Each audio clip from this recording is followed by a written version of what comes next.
House of the Dragon Season 3 has finally begun. Episode 1 delivered dragons, war, and some shocking moments.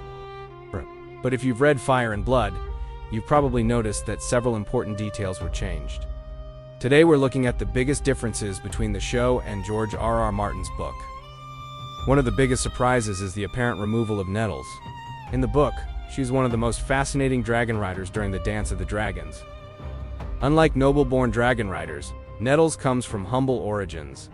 She doesn't tame Sheepstealer through magic or blood alone. Instead, she patiently earns the dragon's trust. In the show, however, much of this storyline seems to be given to Rhaena Targaryen. This change has already sparked debate among fans, because Nettles plays a major role later in the story. Another major difference is the Battle of the Gullet. This is one of the largest naval battles in the entire Targaryen Civil War.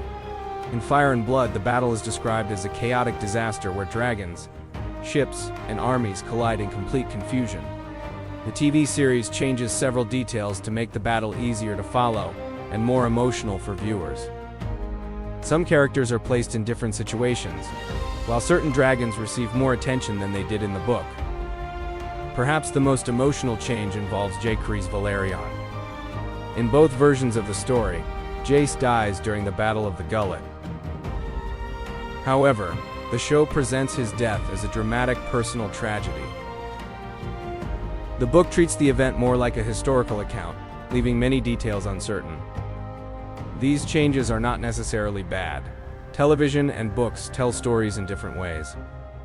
But they show how House of the Dragon continues to adapt George R.R. Martin's world, rather than copying it exactly.